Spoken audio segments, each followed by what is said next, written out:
Tiny me was interesting, to say the least.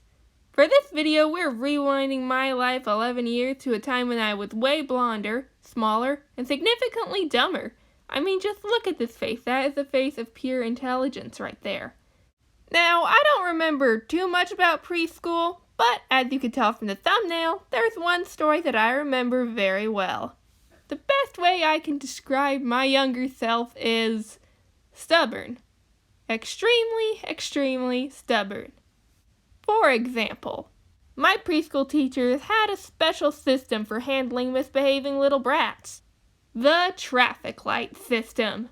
If you, for example, threw crayons across the room, poured sand out of the sandbox, or called your neighbor a stupid head, you moved up a light. This was also known as getting a strike. 3 strikes and you were out. If you were in the green zone, that meant you were a perfect little child angel who could do no wrong. If you were in the yellow zone, then you were okay. But if you were in the red zone, oh boy, you messed up. But if you were even worse than that, you moved to the blue zone. The blue zone was no joke. How the traffic light system works is that you had a popsicle stick that would move from light to light with your name on it. However, if you got into the blue zone, your popsicle stick would be taken out of the traffic light hang-up and taken to the other side of the room, to the blue pouch. And you know what that meant. Actually, I don't remember what that meant. But it was probably something bad. Just trust me on this. Also, being in the green zone, you did not go unrewarded. Whenever we had treats, green zone kids usually got theirs first. One day, only green zone kids were allowed to go to recess.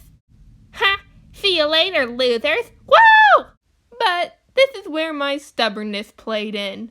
My sister told me after the first day of school that if I went the entire school year without getting 1 strike, she would get me an ice cream sundae. And with that, my eyes lit up with determination. You dare to challenge me, mortal? I will succeed in doing the one thing that my brother and sister tried before me, but failed, both only getting 1 strike each. I, Caitlin does animating. Oh wait, that wasn't my name yet. Whatever. Will go the entire school year, getting no strikes. Forever! Yeah, good luck with that. See, getting a strike was not a difficult task. Way more kids got strikes than the kids who didn't get a strike. But the one thing that I noticed was that most of the kids got in trouble for the same thing. Talking when they weren't supposed to.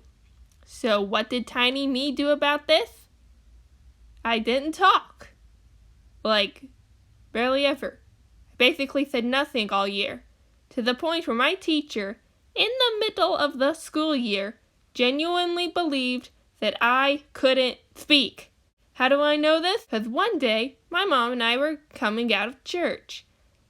And I was just talking my little 4-year-old head off when my teacher, who went to the same church, spotted me. And she was extremely confused. What? Oh, hello, how are you? She can speak? Wait, what? What are you talking about? Of course she can speak. No, I have never heard the English language come out of that child's mouth. What? Are you sure that's your child? What? Are you kidding me? Were you seriously that quiet? Your pre-K teacher didn't think that you could talk at all? Hey, I was surprised too. My mom just told me that story about her coming up to us in church. I don't remember that. I guess I was just so focused on being a perfect child that I just didn't speak. I guess I just really, really wanted a sundae. And I think my sister was beginning to regret making this deal with me because she was my reading buddy. Because my school had a thing where older kids read to the younger kids. And the whole time, I refused to talk to her. Oh my gosh. Child, talk to me, for crying out loud. But hey, I had no remorse. I was not backing down for nothing.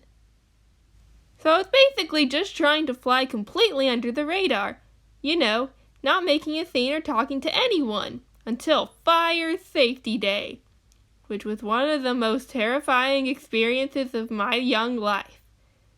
You know, on Fire Safety Day, there were kids who were inspired to want to become firemen, those who were just happy to have a day off of school, and those who had fun.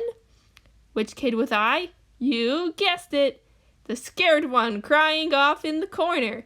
Even though I was making a whole scene, crying in front of everybody, I still wouldn't talk to let them know what was wrong.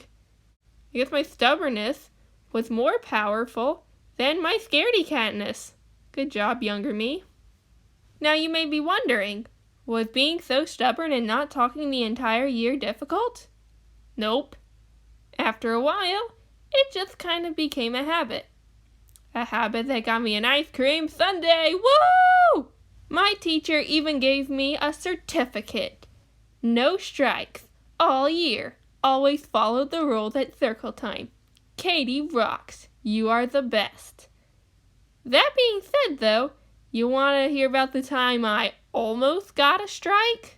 So, during preschool, we would have this set-up playtime where we were assigned where to play.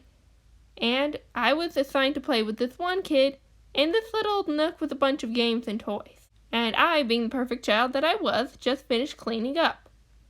Because we only had a limited amount of time to play, measured by, you guessed it, an electronic traffic light.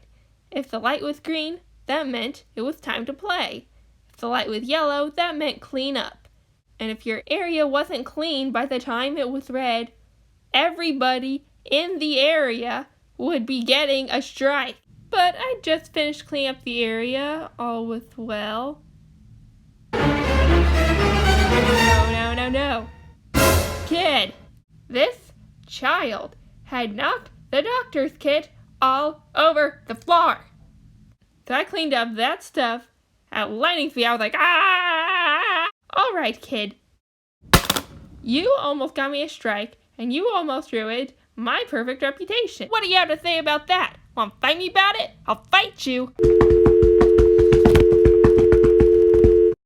Alright guys, thank you so much for sticking around to the end of this video. We're almost at 200 subscribers. Woo! And thanks for the fan art that has been coming so far. So from now on, at the end of my videos, I'm going to try to show at least 1 or 2 pieces of fan art. So if you want to make me fan art to be shown at the end of the video, just send it to my email, my Instagram, or my Twitter. Thanks for watching, and bye-bye.